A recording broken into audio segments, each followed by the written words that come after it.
Hello दोस्तों। आज का यह वीडियो उन सभी टीनेज युवाओं के लिए है जिन्होंने अपना भविष्य रक्षा क्षेत्र में बनाने की कोशिश की है। आज मैं इस विषय में आप सभी को बहुत अच्छे से जानकारी दूंगा ताकि भविष्य में आप इस विषय से रिलेटेड वीडियो भी इस चैनल में पाएंगे और भविष्य में अपना कैरियर इस क्षेत्र में बना पाएंगे। दोस्तों, जैसे ही शुरुआत करेंगे हम रक्षा क्षेत्र में जाने की, तो इसकी एज और एजिबिलिटी क्या होती है, ये सब आपको जानना ज़रूरी है। इस क्षेत्र में जाने के लिए मिनिमम क्वालिफ़िकेशन 10 से स्टार्ट हो जाती है और बतौर एन ऑफिसर आप ग्रेजुएट तक इसमें एंट्री कर सकते हैं, जो कि इंडियन आर्मड फोर्सेस में अलग अलग विंग है। जैसे army, paramilitary and CAPF forces होते हैं। इस सभी में जाने के लिए आपको अलग अलग क्वालिफ़िकेशन की आवश्यकता होती है। यदि आप एक सोल्जर के रूप में, एक सिपाही के रूप में अगर आप इंडियन आर्मी में एंट्री करना चाहेंगे तो इसके लिए 10th क्वालिफ़िकेशन है। और यदि आप बतौर एज एन ऑफिसर एंट्री करना चाहेंगे तो इसके लिए आपको मिनिमम क्वालिफ़िकेशन ग्रेजुएट होना अनिवार्य है। साथ ही इनके फिजिकल मेजरमेंट भी होते हैं जिनमें आपका हाइट और भी फिजिकल डिमांडेड होते हैं, जिसके लिए आपको एलिजिबल होना ज़रूरी है। यह जो क्षेत्र है दोस्तों, बेहतर संभावना रहती है कैरियर के लिए, क्योंकि भारत देश ऐसा देश है जिसमें वैकेंसियाँ सिविल क्षेत्र की जो वैकेंसियाँ होती है वो बहुत ही कम आती हैं। लेकिन डिफेंस सेक्टर की वैकेंसियाँ आप देखोगे दोस्तों, हर साल काफ़ी मात्रा में इसमें वैकेंसियाँ आती हैं और इसमें कैरियर बनाने की संभावना ज़्यादातर पॉसिबल रहती है। साथ ही इस क्षेत्र में आप लोग अच्छे सैलरी पैकेज के साथ एंट्री कर सकते हैं और भी बहुत से अलाउंसेस रहते हैं इनके लिए। वो सब आपके भविष्य में बेहतर बनाने के लिए काम करेंगे। साथ ही इस क्षेत्र में दोस्तों संभावनाएं तो असीमित हैं और कैरियर बनाने में भी इसका बहुत बड़ा योगदान रहता है। आज इस वीडियो में आप जान पाओगे कि आगे भी और किस तरीक़ा से आप इसमें बेहतर भविष्य बना सकते हैं।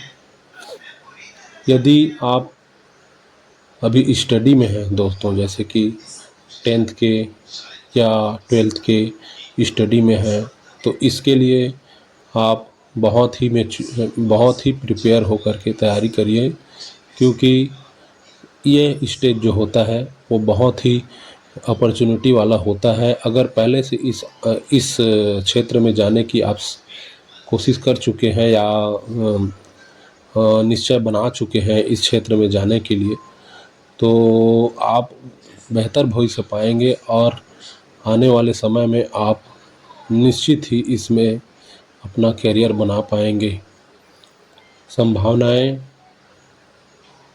तो इसमें बहुत ही है दोस्तों।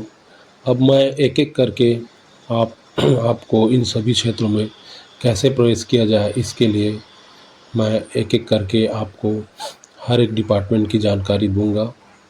सबसे पहले है आर्मी में। बतौर आप सोल्जर अगर एंट्री करना चाहते हैं एक सिपाही के तौर पर, तो आपको 10th पास होना ज़रूरी है। मिनिमम क्वालिफ़िकेशन है और इसका एज रिस्ट्रिक्टेड रहता है 18 से 21 वर्ष। और इसमें दो तरह की एंट्री होती हैं दोस्तों, एक होता है टेक्निकल एंट्री और एक होता है सिंपल एंट्री। जो टेक्निकल वाले होते हैं उनका पीसीएम में 12th होना ज़रूरी है। और साथ ही यदि आप लोग ग्रेजुएशन लेवल से जाना चाहेंगे इसमें, तो इसमें यूपीएससी के थ्रू एनडीए का एग्ज़ाम होता है और सीडीएस का एग्ज़ाम होता है। एनडीए का जो एग्ज़ाम होता है वो 12वीं बेस से होता है, लेकिन उसमें 17.5 से 19 वर्ष जो है एज रहता है, और इस बीच में उसको क्वालिफाई करना रहता है। और जो सीडीएस का होता है वो ग्रेजुएशन बेस से होता है, उसको भी यूपीएससी ही कंडक्ट करता है। ये तो ही आर्मी की बात। उसके बाद पैरामिलिट्री की बात मैं करूँ तो पैरामिलिट्री में सीएपीएफ, जिसे साधारण भाषा में सभी लोग पैरामिलिट्री बोल देते हैं, अर्धसैनिक बल साधारण भाषा में बोलते हैं। और ये इसका फुल फॉर्म जो होता है दोस्तों, सेंट्रल आर्मर्ड पुलिस फोर्स होता है। इसमें भी आप बतौर एक सिपाही के तौर पे एंट्री करेंगे तो इसके लिए 10th क्वालिफिकेशन होता है।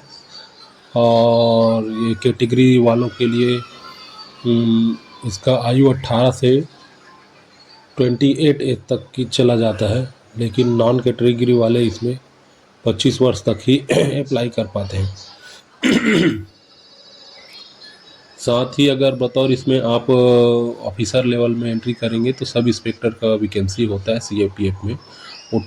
वो आपकी ग्रेजुएशन लेवल का होता है, जिसका आयु 18 से कैटेगरी वालों का 18 से 28 वर्ष तक होता है। नॉन कैटेगरी वाले 25 वर्ष तक अप्लाई कर सकते हैं।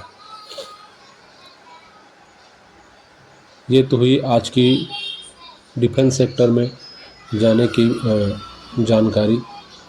आने वाले वीडियो में दोस्तों मैं और भी अच्छे जानकारी दूंगा जो आपके डिफेंस सेक्टर में जाने की संभावनाएं को बढ़ा सकेगा। धन्यवाद। चैनल को लाइक करें और सब्सक्राइब करें।